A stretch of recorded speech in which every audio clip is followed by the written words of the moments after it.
El libro de Salmos es una colección de 150 poemas hebreos antiguos, canciones y oraciones provenientes de todos los periodos de la historia de Israel.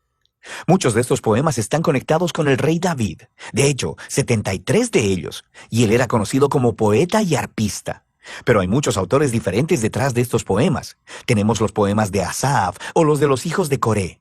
Y algunos proceden de otros líderes de alabanza en el templo. Incluso Salomón y Moisés tienen sus propios poemas, y casi un tercio de ellos son anónimos.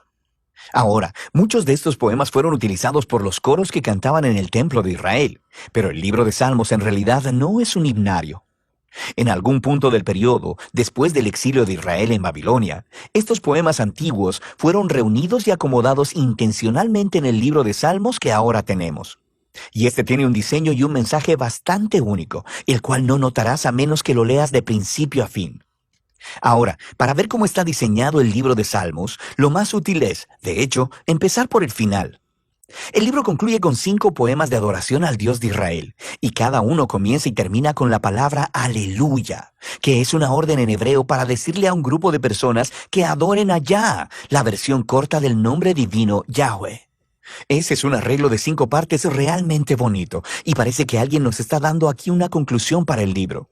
Así que nos invita a hacer la pregunta, ¿tiene el libro otras señales de diseño intencional? Si prestas atención a los títulos de los poemas, notarás que en 5 lugares los traductores de tu Biblia pusieron los títulos Libro 1, Libro 2, Libro 3, 4 y 5 en varios puntos. Y estos dividen el libro de Salmos en 5 grandes secciones. La razón para esto es que los últimos poemas en cada una de estas secciones tienen un final muy similar que luce como una adición editorial. Se lee algo como, bendito sea el Señor, el Dios de Israel, por los siglos de los siglos. Amén y amén. Así que el libro tiene una conclusión y una organización interna en 5 partes principales. Así que lo natural es ir al principio a buscar una introducción. ¿Y qué encontramos? Los Salmos 1 y 2 se separan del libro 1 porque la mayoría de los poemas en el libro 1 están conectados a David, excepto los Salmos 1 y 2 que son anónimos. El Salmo 1 celebra lo bienaventurada que es la persona que medita en la Torá, leyéndola en oración día y noche y que luego la obedece. Ahora, la palabra Torá significa simplemente enseñanza, y de manera más específica se llegó a referir a los 5 libros de Moisés que inician el Antiguo Testamento. Y aquí parece ser que la palabra se utiliza con ambos significados en mente, lo que explica por qué tiene 5 partes. El libro de los Salmos se ofrece como una nueva Torá que enseñará al pueblo de Dios la práctica de la oración durante toda su vida, al mismo tiempo que procuran obedecer los mandamientos de Dios entregados en la primera Torá. El Salmo 2 es una reflexión poética sobre la promesa de Dios al rey David de 2 Samuel capítulo 7, de que un día un rey mesiánico vendría y establecería el reino de Dios sobre el mundo, derrotando la maldad y la rebelión en la nación. El Salmo 2 concluye diciendo que todos aquellos que se refugian en el rey mesiánico serán bienaventurados, precisamente la palabra que se utiliza para iniciar el Salmo 1. Y así, estos 2 poemas juntos nos dicen que el libro de Salmos está diseñado para ser el libro de oración del pueblo de Dios según ellos procuran ser fieles a los mandamientos de la Torá, mientras anhelan y esperan el venidero reino mesiánico. Ahora, con estos 2 temas presentados, podemos empezar a ver cómo los libros más pequeños también han sido diseñados alrededor de estas 2 ideas. Por ejemplo, el libro 1 tiene justo en el centro una colección de poemas, los Salmos del 15 al 24, que inician y concluyen con un llamado a ser fieles al pacto. Y luego, en los Salmos del 16 al 18, encontramos una representación de David como un modelo de esta clase de fidelidad. Así que él clama a Dios para que lo libere, y Dios lo enaltece como rey. Ahora, en el grupo de poemas correspondientes, los Salmos del 20 al 23, el David del pasado se ha convertido en una imagen del futuro rey mesiánico, quien también clamará a Dios. Él será librado y le será dado un reino sobre las naciones. Y luego, justo en el centro de esta colección, está un poema, el Salmo 19, dedicado a adorar a Dios por proveer la Torá. Así que aquí lo tenemos, los 2 temas de los Salmos 1 y 2 ligados muy de cerca aquí. El libro 2 abre con 2 poemas que están unidos por su esperanza de un regreso al templo en Sion en el futuro. Y esta es una imagen muy asociada con mucha proximidad a la esperanza del reino mesiánico. Luego, el libro 2 cierra con un poema que representa el futuro reino del rey mesiánico sobre toda la nación. Este poema es realmente asombroso porque hace eco de todos estos otros pasajes de los profetas acerca del reino mesiánico.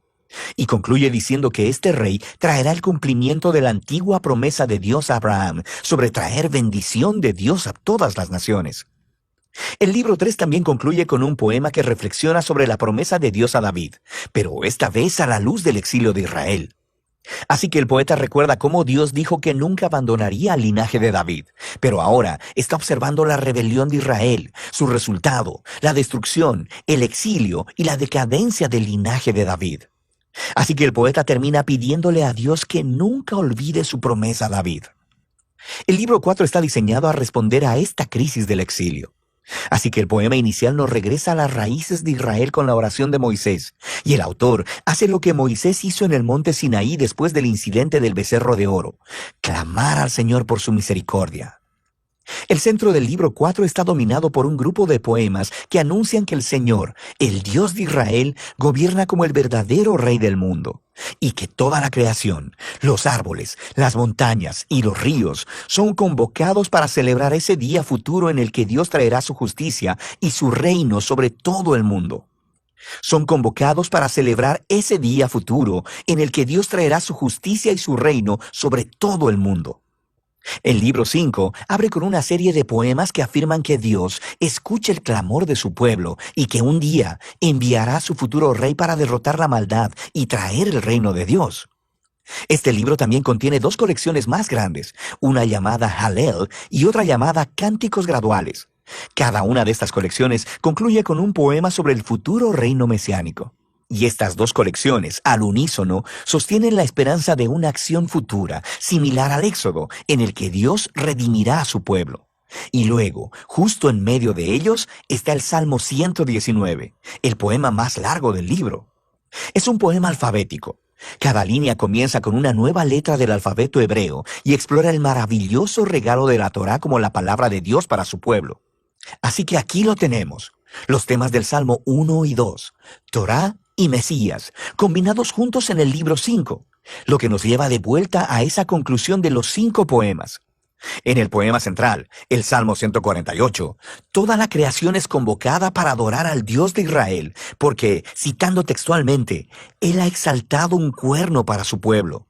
El cuerno es una metáfora de un cuerno de toro levantado en señal de victoria. Y esta imagen hace eco de la misma imagen usada en el cántico de Ana en Samuel capítulo 1, pero también al Salmo 132. El cuerno es un símbolo del futuro rey mesiánico y de su victoria sobre el mal, y es una conclusión apropiada para este asombroso libro. Ahora, aquí hay otra cosa que probablemente pasarás de largo si no lees el libro en orden. Hay muchas clases de poemas diferentes en el libro de Salmos, pero todos, básicamente, caen en dos grandes categorías: poemas de lamento o de alabanza. Los poemas de lamento expresan dolor, confusión y enojo acerca de lo horrible que es el mundo y lo horrible que son las cosas que le están sucediendo al poeta. Así que estos poemas llaman la atención a lo que está mal en el mundo y le piden a Dios que haga algo al respecto. Hay muchos de estos en el libro, lo que nos dice algo importante, que el lamento es una respuesta apropiada a la maldad que vemos en nuestro mundo. Pero lo que notarás es que los poemas de lamento predominan en la primera parte del libro, en los libros del 1 al 3, pero pon atención, porque en ocasiones también encontrarás salmos de alabanza. Los poemas de alabanza son poemas de gozo y celebración y llaman la atención a lo que es bueno en el mundo y recuentan las historias de lo que Dios ha hecho en nuestras vidas y agradeciéndole por ello. En los libros 4 y 5 notarás que los poemas de alabanza son más que los poemas de lamento, y todo culmina en esa conclusión de aleluyas en 5 partes. Este cambio de lamento a alabanza es profundo y nos dice algo acerca de la naturaleza de la oración, mientras esperamos por el rey mesiánico como el libro nos enseña a hacer. Esto creará tensión para nosotros mientras miramos el trágico estado de nuestro mundo y de nuestras vidas. Así que los salmos nos enseñan a no ignorar el dolor de nuestras vidas, pero también, al mismo tiempo, que la fe bíblica mira hacia adelante, mirando a la promesa del futuro reino mesiánico de Dios. Así que, Torá y Mesías, lamento y alabanza, fe y esperanza. De eso trata el libro de Salmos.